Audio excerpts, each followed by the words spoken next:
Gagasan itu asupan pokok demokrasi berkualitas. Gagasan mesti dipertarungkan. Yang terbaik akan menang. Semakin banyak politik gagasan mengisi panggung, politik identitas tak punya tempat bernaung. Simak Gagasan UKI. Assalamualaikum warahmatullahi wabarakatuh. Salam sejahtera untuk kita semua. Om Swastiastu, Namo Buddhaya, salam kebajikan. Teman-teman pecinta sepak bola nasional, kita boleh bangga dengan timnas U23 kita yang melangkah sampai semifinal Piala Asia 2024 ini.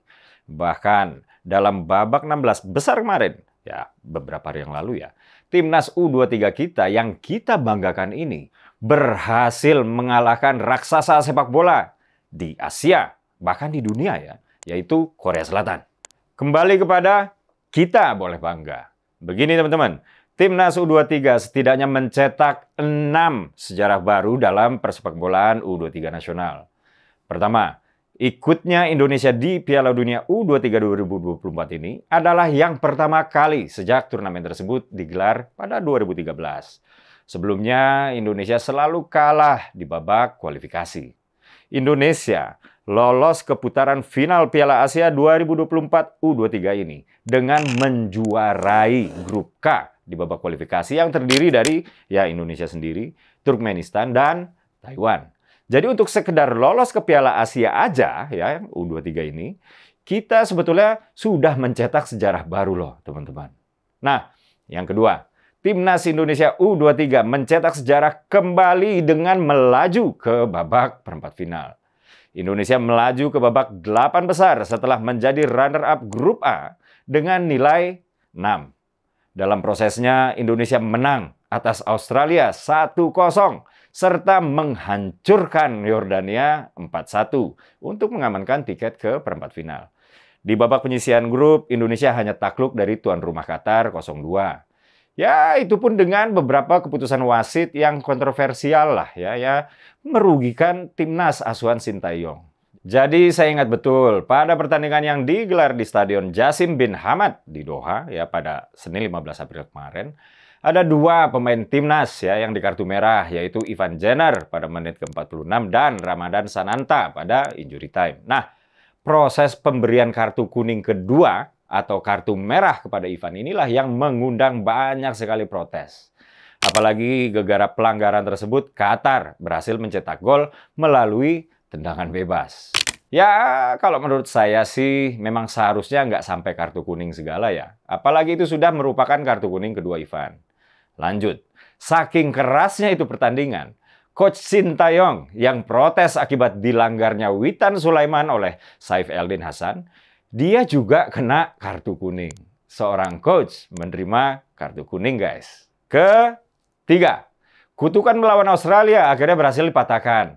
Teman-teman, Indonesia boleh bangga lagi nih ya. Karena secara mengejutkan mengalahkan Australia 1-0 di babak penyisihan grup.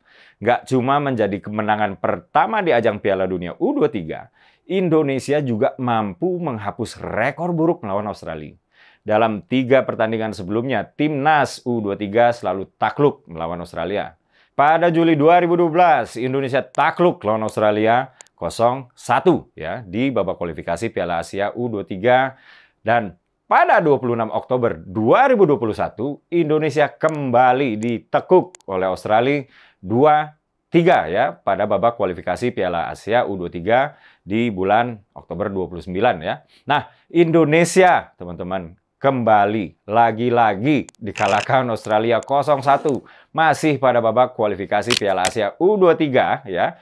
Dan akhirnya 2024 ini Indonesia secara mengejutkan berhasil membungkam Australia 1-0 di putaran final Piala Asia 2024. Nah, kejutan keempat atau sejarah keempat. Teman-teman, untuk pertama kalinya Indonesia melaju ke semifinal Piala Asia U23. Timnas Indonesia U23 kembali mencetak rekor luar biasa lainnya dengan melaju ke semifinal tadi ya.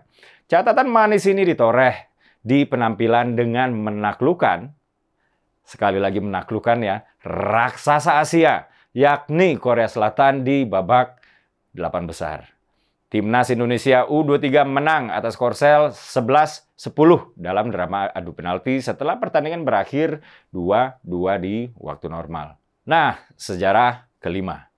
Ini kaitannya sama ya dengan kalimat saya yang sebelumnya, yaitu Indonesia berhasil mengalahkan Korsel. Ada sebuah catatan penting dalam kemenangan Indonesia melawan negeri ginseng tersebut. Teman-teman, Indonesia adalah satu-satunya tim yang mengalahkan dan memasukkan gol ke gawang Timnas Korsel di Piala Asia U23 ini. Jadi percaya atau enggak, selama Piala Asia U23 ini nggak ada satupun timnas yang boro-boro pernah ngalahin Korsel ya.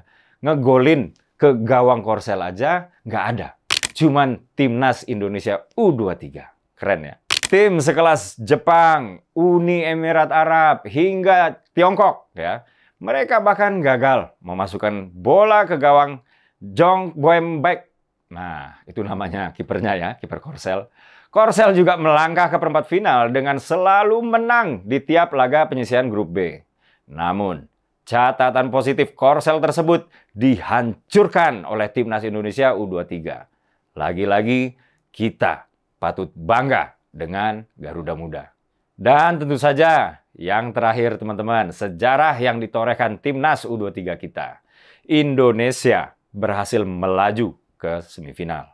Ya, walaupun sayangnya di laga semifinal melawan Uzbekistan, Timnas U23 kita takluk 0-2. Kalah melawan Uzbekistan adalah satu hal. Melaju sampai ke babak semifinal Piala Asia 2024 ini adalah hal lain. Ini tetap adalah kelanjutan dari torehan sejarah ya dari Timnas U23 pada pagelaran Piala Asia U23 di tahun 2024 ini. Walau kalah dari Uzbekistan, saya atau kita semua ya WNI patut bangga karena Indonesia kini muncul sebagai kekuatan baru di kancah sepak bola Asia, bukan cuma Asia Tenggara. Bahkan cuma Timnas Indonesia yang melaju sampai sejauh ini di Asia Tenggara. Thailand, Vietnam, atau Malaysia, bahkan ya bisa dibilang udah kalah kelas lah dari timnas kita. Teman-teman, mari kita sambut kepulangan timnas kita nanti dengan rasa terima kasih sebesar-besarnya. Apalagi peluang Indonesia kini untuk berkontestasi di ajang Olimpiade terbuka lebar. Kalau Indonesia berhasil merebut posisi ketiga ya dengan mengalahkan Irak, maka Indonesia otomatis lolos ke Olimpiade di Paris nanti. Kalau Indonesia kalah melawan Irak, maka untuk lolos ke Olimpiade, Indonesia harus menghadapi satu pertandingan kualifikasi. Dan kalau Indonesia lolos ke Olimpiade, ini adalah yang pertama kali sejak tahun 1956 pada Olimpiade di Melbourne, Australia. Saat itu Indonesia harus tersingkir oleh Uni Soviet. Akhir kata, perjuangan timnas belum selesai, teman-teman. Mari kita doakan timnas kita bisa mengalahkan Irak. Dan kita akan menyaksikan timnas U23 kita berlaga di Olimpiade Paris. Saya memang penggemar MU sejak SD.